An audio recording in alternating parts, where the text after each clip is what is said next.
1134. Madame la Présidente Rabault, je rappelle qu'il fait l'objet d'un scrutin public. Oui, cet amendement fait l'objet d'un scrutin public, Monsieur le Président. Il porte sur le minimum jeunesse.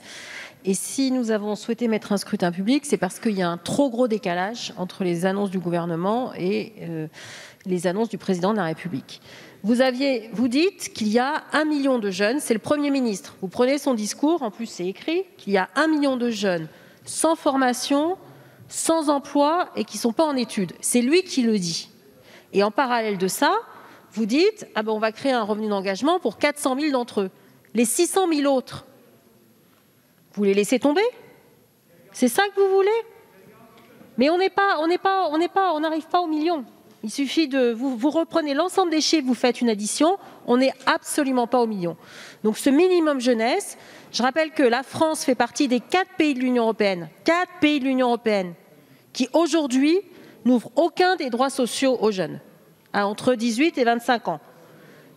Les étudiants sont évidemment concernés. Donc on ne peut pas rester dans cette situation-là. Profitons de cette crise pour franchir un pas qui fasse en sorte que le minimum jeunesse, comme en son temps le minimum vieillesse a été créé, qu'il y a un minimum jeunesse. Quand vous êtes jeune, que vous n'avez pas de bourse, que vous n'avez pas vos parents derrière vous, que vous n'avez pas d'emploi, vous n'avez rien. Eh bien, c'est bien l'objet du minimum jeunesse que nous proposons. Et si nous mettons un scrutin public, c'est parce que nous voudrions quand même comprendre comment le Premier ministre peut dire qu'il y a 1 million de jeunes sans formation, sans emploi et qui ne sont pas en études, et proposer un revenu d'engagement qui n'est pas un minimum jeunesse à 400 000 d'entre eux. Franchement, vous laissez 600 000 jeunes sur le carreau. 600 000. Vous pouvez dire non, vous pouvez dire... je sais ce que vous allez me dire. Un jeune, une solution, etc. etc. Si ça marchait si bien, vous n'auriez pas proposé cette mesure avec 20 heures d'engagement, enfin avec des choses qui ne sont pas claires et lisibles.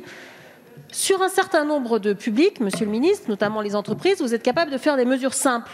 Moi, je reconnais que le Fonds de solidarité, on l'a soutenu, c'était une mesure simple. Et bien là, faites une mesure simple. Un minimum jeunesse simple qui soit compréhensible, lisible, et ne laissez pas 600 000 jeunes sur le carreau. Je vous remercie, Monsieur le rapporteur général.